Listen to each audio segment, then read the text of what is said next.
la cabeza, te lo voy a quitar. Hacer algún trámite para poder ellos también heredarlo. Sí, es correcto, pero si la mayoría votó a favor de que él sea el heredero, se acepta y se respeta la voluntad. Pero si alguien nada más dijo, no estoy de acuerdo, pero si no hace ningún trámite de inconformidad, no puede pasar absolutamente nada porque continúa en la condición de que todos dijeron sí, que él se quede con todo. Esto es una figura de sustitución de heredero universal. Ah, claro, ¿eh? Es una figura de sustitución. ¿Y por qué es una figura de sustitución? Porque la figura como tal, para que exista, debe de quedar asentado en un testamento. Debe de quedar asentado en un testamento. Si no queda asentado en el testamento, todos dicen, el que sea el heredero, a partir de esos momentos se le llama heredero universal. Aclaro, sustituyendo la figura que debería de estar en el documento, en el testamento, de manera inicial. Es eso. Y entonces, como dije, podrá decir en el momento sin conformidad, es válido, pero mientras no inicie lo que es un procedimiento jurisdiccional, no pasa nada. Todo continúa normal ahí. ¿Sí? ¿Alguien más que quiera comentar? Bien. Regularmente, aclaro, regularmente, cuando no existe una declaración sobre un testamento o sobre a quién se le va a heredar el patrimonio, sí se tiene que hacer un juicio llamado intestamentario o intestamentaria. Sí es necesario que se haga.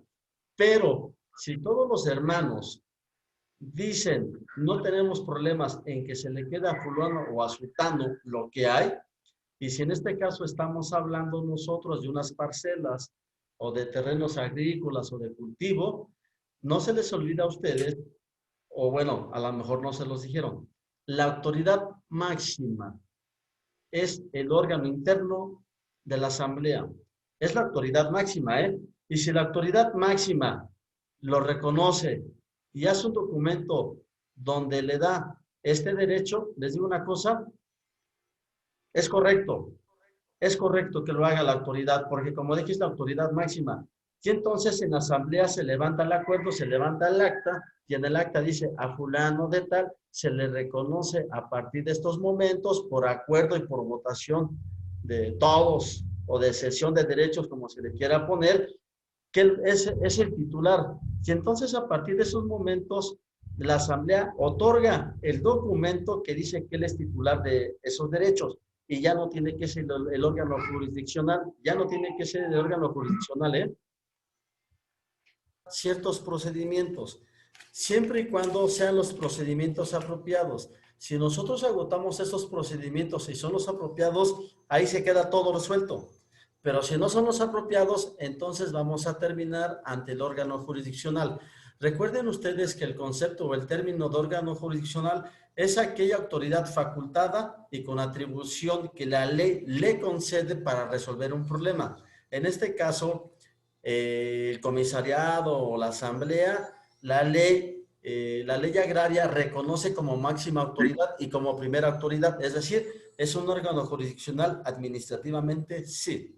Pero si dijera alguien de la asamblea, no, yo no estoy de acuerdo en que se le hereden a fulano estas propiedades, no estoy de acuerdo, y otro dice, yo tampoco, entonces si ahí no se logra resolver, se tendría que ir a un tribunal agrario. La ley dice claramente, en este sentido, que por conflictos de tierras, dentro de los integrantes de una comunidad, tendrán que resolverse en el tribunal.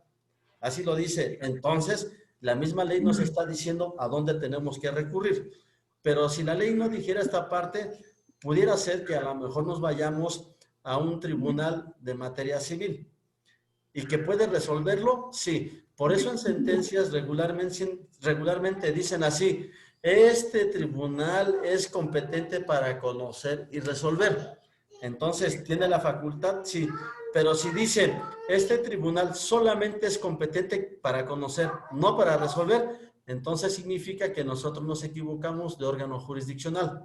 Hay que tener mucho cuidado en esta parte. Y es aquí cuando los conocimientos del derecho entran en vigor. O sea, el conocimiento es generalizado, pero la especificación es justo en el momento que se nos presenta el problema, nosotros tenemos que tener la idea por dónde, tenemos que consultar la ley y sobre eso decimos, ¿es lo correcto o estamos mal? Y nos regresamos y vamos a otro lado. No sé si me explico en esta parte. Al jefe de vigilancia, a todas esas autoridades, con la finalidad pues de que le dieran credibilidad a mi situación. Sí, sí.